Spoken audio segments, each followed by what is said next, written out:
Hi viewers, இனி வரக்கூடிய வீடியோல என்ன நடக்குதுன்னு பார்ப்போம். வீடியோக்குள்ள போறதுக்கு முன்னாடி நம்ம சேனலை லைக் அண்ட் சப்ஸ்கிரைப் பண்ணிட்டு கொஞ்சம் சப்போர்ட் பண்ணுங்க. வாங்க இப்போ வீடியோக்குள்ள போலாம். ரேவதிய அந்த ரவுடிங் எல்லாம் காத்தி வரதை பார்த்து மலையில இருந்து தள்ளி விட்டுறாங்க. அப்போ ரேவதி அந்த பாறையை பிடிச்சிட்டு மேல வர்றதுக்காக ட்ரை பண்ணிக்கிட்டு இருக்காங்க. அந்த இடத்துல நம்ம காத்துக்கு வந்து ரவுடிங்க கிட்ட எல்லாம் சண்டை போட்டுட்டு ரேவதியை காப்பாத்தணும்னு ட்ரை பண்றாங்க. ரேவதி என் கையை நல்லா பிடிச்சிக்கோ, விட்டுறாத அப்படின்னு சொல்ல அதுக்கு ரேவதி சொல்றாங்க, இல்ல என்னால முடியல அப்படின்னு சொல்லிட்டு கார்த்தியோட கையை விடுற மாதிரி போறாங்க. ஆனா நம்ம கார்த்திக் வந்து எப்படியோ ரேவதிய மேல தூக்கிடுறாங்க. ரேவதி மேல வந்ததுக்கு அப்புறம் அவங்களுக்கு ரொம்பவே பதட்டமா இருக்கு. கார்த்திக் வந்து ரேவதி கிட்ட கேக்குறாங்க, என்னாச்சு ரேவதி, எப்படி அவங்கள உன்னை கடத்துனாங்க அப்படின்னு சொல்லிட்டு கேட்க ரேவதினால எதுவுமே பதில் பேச முடியல. அதுக்கு கார்த்திக் சொல்றாங்க, ரேவதி இப்போதைக்கு நீ வந்து எதுவும் பேசாத, நீ ரொம்ப பதட்டமா இருக்க, வா நம்ம ரூமுக்கு போலாம்னு சொல்லிட்டு ரொம்பவே பாதுகாப்பா ரேவதியை ரூமுக்கு கூட்டிட்டு போயிடுறாங்க. அங்க கூட்டிட்டு போயிட்டு ரேவதிக்கு தண்ணியெல்லாம் கொடுத்து நடந்த விஷயத்த கேக்குறாங்க. அப்போ ரேவதி சொல்றாங்க, நான் இந்த மாதிரி வாக்கிங் வந்தேன்னா அப்போ வந்து என்னை அந்த ரவுடிங்க கார்ல கடத்திட்டு போயிட்டாங்க அப்படி இப்படின்னு சொல்ல உடனே கார்த்திக் வந்து சரி நீ பொறுமையாவே இரு அப்படின்னு சொல்லிட்டு ரேவதியை சமாதானப்படுத்துறாங்க.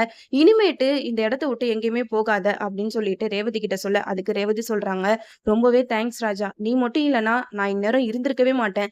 என் உயிரே நீ காப்பாத்திட்ட. நான் வந்து இவ்வளவு நாள் உன்னை தப்பா புரிஞ்சு வச்சிருந்தேன்.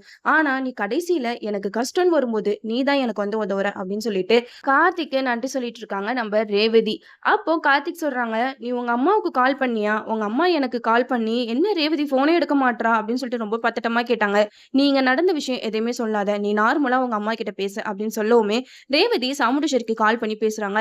அம்மா எப்படி இருக்கீங்க அப்படி இப்படின்னு கேட்க உடனே சாமுண்டீஸ்வரி கேக்குறாங்க, நீ எப்படிமா இருக்க, உன்னை மாப்பிள்ள நல்லா பாத்துக்கிறாரா அப்படின்னு சொல்ல உடனே நம்ம ரேவதிக்கு கார்த்திக் மலையில இருந்து காப்பாத்தின விஷயம் தான் ஞாபகத்துக்கு வருது. அப்போ ரேவதி சாமுண்டீஸ்வரி கிட்ட சொல்றாங்க, ராஜா என்னை ரொம்பவே நல்லா பாத்துக்கிறாமா, நான் இங்க ரொம்ப சேஃபா இருக்கேன் அப்படின்னு சொல்லிட்டு கார்த்தியை பத்தி நல்ல விதமா ரேவதி சாமுண்டீஸ்வரி கிட்ட சொல்றாங்க.